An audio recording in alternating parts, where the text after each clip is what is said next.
In this video, we're going to be doing something a bit different. I'm going to be showing you how to fish with pop-up sticks when dead baiting for pike. This is something I've used for a long time and it's a very effective technique, especially when you're fishing in shallower areas. So in this video, I'm going to show you how I make them myself, then we're going to get out down the loch and try and catch a few on them, and show you how I rig them and fish them effectively. This is dead baiting with pop-up sticks and how to do it yourself. So I'm here in the garage about to make up some balsa wood sticks. I've been using these for deadbait fishing for pike for a long time. I find them really effective and it's one of my preferred methods of fishing for pike. It's particularly useful if you're fishing in shallower areas, because if there's a lot of weed growth, or has been in the summer, the balsa wood will just stick the deadbait about a trace length up from your lead and just make it sort of avoid the weed. It also means that you can tweak your deadbaits, which is a sort of method of turning the reel a couple times to make the bait move. And if there's a pike sitting looking at it, as they often do, it could encourage it to attack the bait. And I have had quite a few times where I've tweaked the bait, put the rod back down, and it's gone immediately. So it's an effective technique, and you need this balsa wood to do that.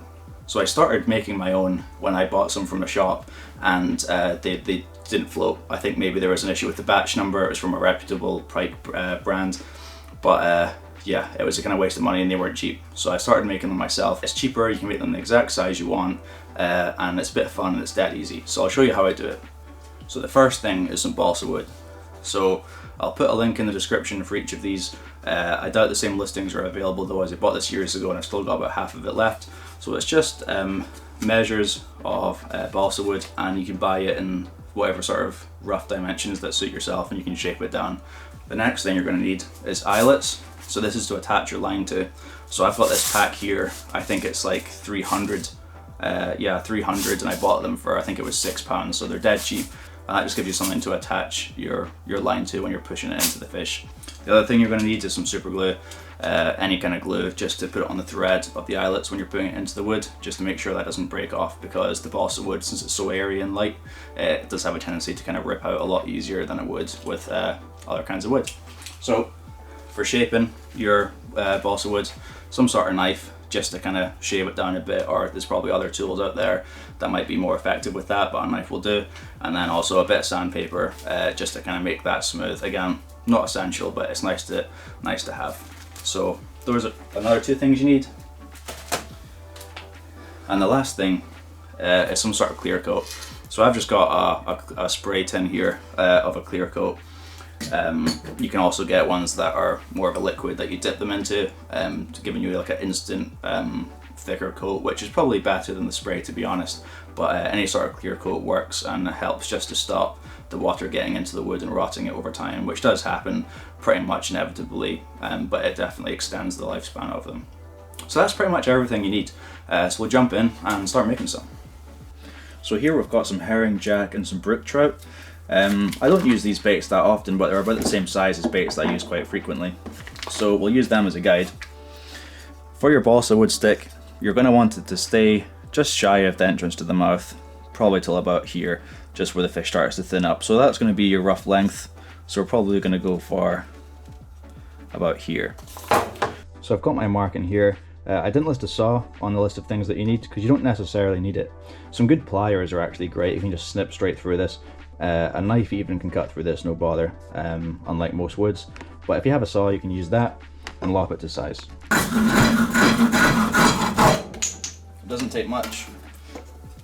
Now that you have a few that are roughly the same size, you can go on to cut your bigger bait. So this one, we're going from just below the head to about here, which is going to line us up to roughly 12 centimeters. Now that we've got some sticks of various sizes, we can begin sort of trimming them down. If you have a lot to take off of these sticks, if you buy some that are wider than you want, it might be smarter to use a plane before you trim them to make it a bit easier. But if they're roughly the kind of size you want, you can handle them individually. Now balsa is really easy to cut. That's why they use it for so many things like model making, stuff like that. Now because it's so easy to cut, you know, you just have to be careful with a knife as always. So you put it down, sort of trim away from you until you get a sort of round shape with the sort of thickness that you want. You see we're already almost there with this one. Because it glides through the wood so easily, always cut away from you.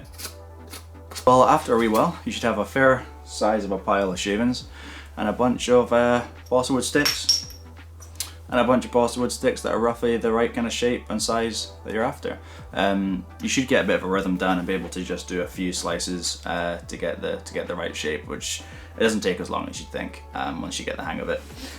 So this is our pile, all different sizes, and now we can move on to the next step. So next up, we're going to be picking our sandpaper, but I'm probably going to go for something quite coarse, get it smooth fast, and maybe a quick run over with the fine stuff. You don't need to be very exact with this. But yeah, let's start on that now. I'm also just going to smooth off the ends to make them kind of smooth around rather than having a sharp lip. That can just help sort of get it through the mouth of the fish when you're putting it into them.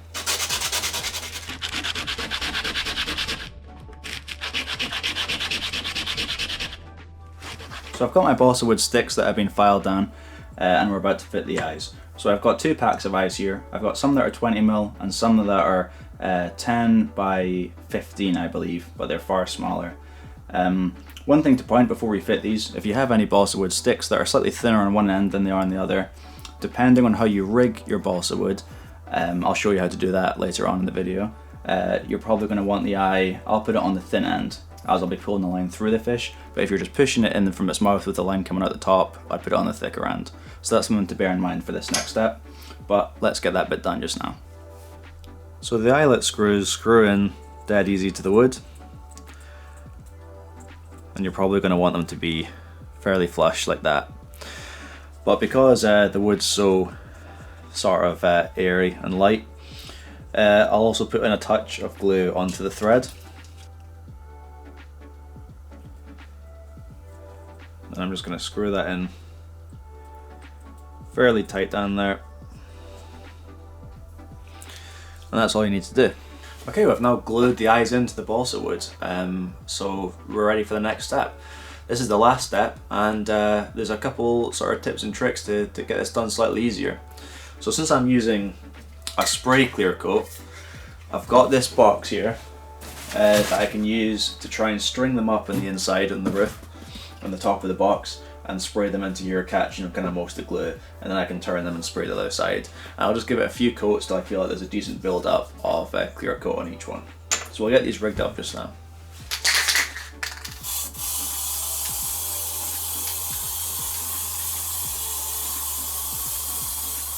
So now I've got all my balsa wood properly coated, and they all look pretty decent, and enough of a coat on there to stop the water rushing in when I use them. So let's head down to the loch and test them out. I'll show you how I fish them, and hopefully we can get a few fish too.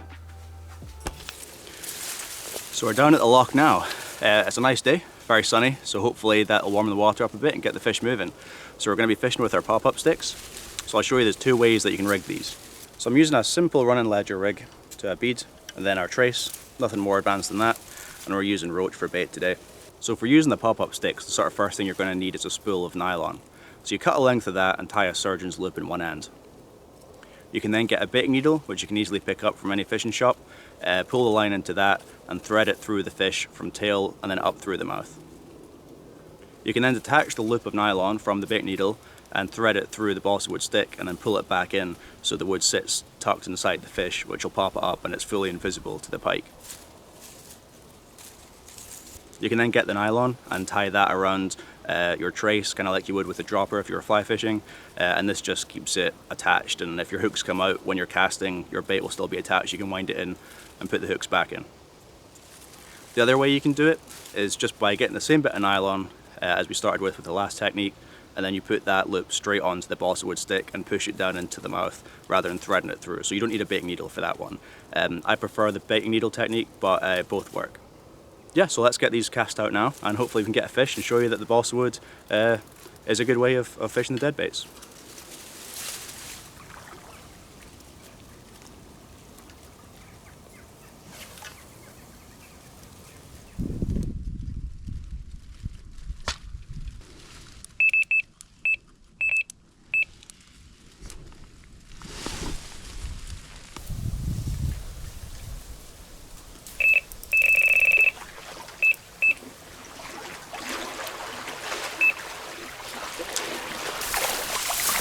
just as I was away changing the other rod. Oh yeah, I can feel him tapping. There he goes, he's going now. I'll just check my drag. I'll hit him.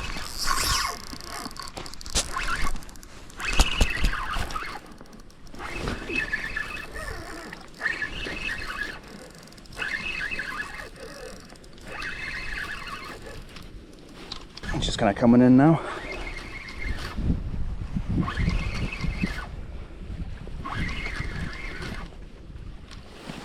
It's just a wee one.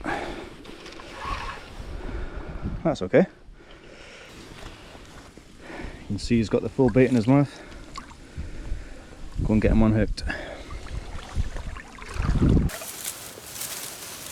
Well, just as I went to change over one of the rods, I got a nice run on the popped up roach, sorry. Decent wee example of a pike, a bit of a scrap anyway, and first of the session, so we'll get him put back just now.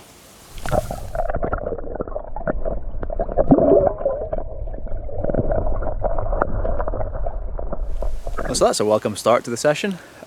One on the rod that was in a deeper bit, and that was the pop-up stick that was just pushed into its mouth rather than threaded with the bait needle.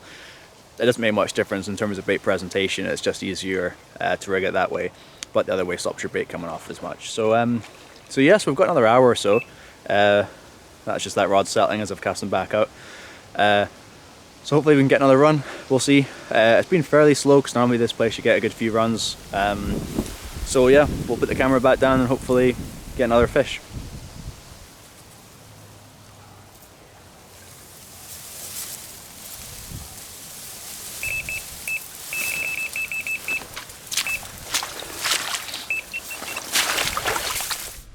There, he's taking line real slow.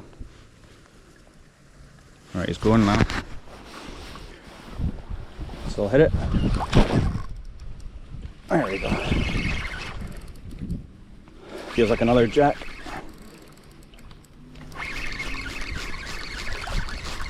Oh, and it's off, I think. Yeah. Yep.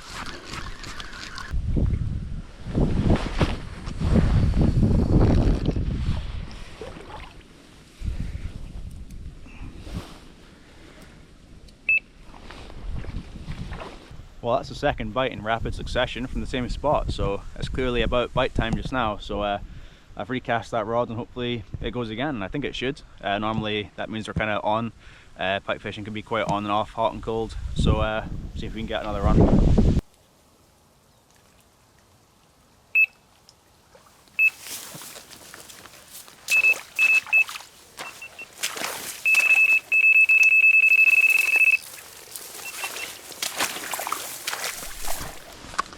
I think I hit it. Oh, I pulled it out of his mouth again.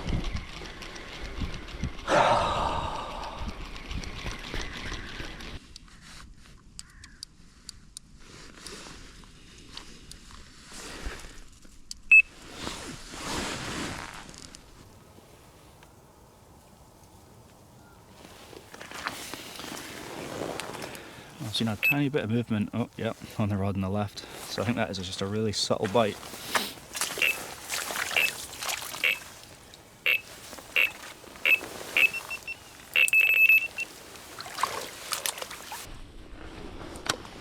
That was a really gentle bite. There we go, it's going now, so I'm going to hit it.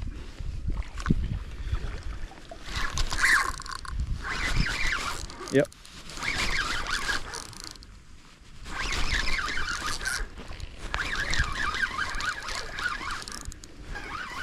Feels pretty wheat.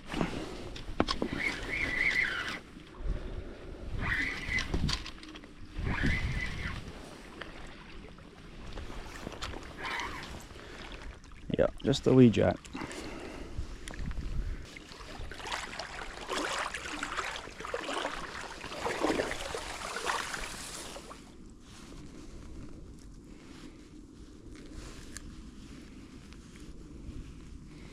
That's everything out, it's dead easy.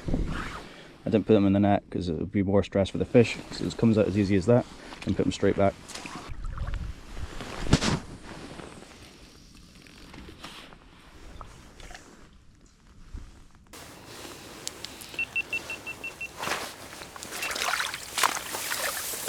it's definitely bite time. This is really close to the water because I think the water's come up a little bit from the rain. It was shaking about there. There's definitely something having a look, and we just got a bite on another rod that dropped it as well, so.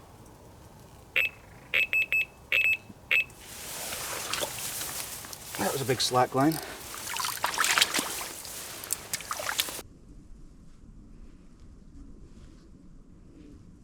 Yeah, little jacky taps. There he goes, so I'll hit him.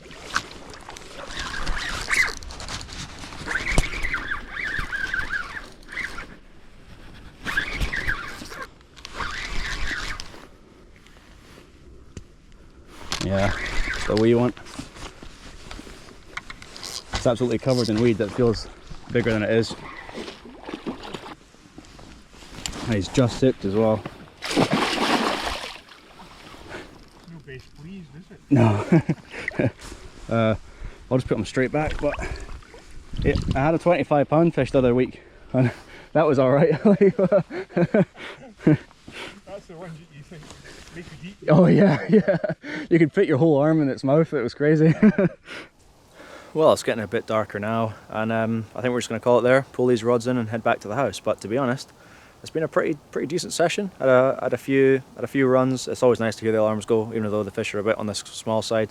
But yeah, the pop-ups worked well for us today in this slightly shallower swim. So yeah, I'm pretty happy with that, and get back to the house now. So hopefully you enjoyed the video, and thanks for watching.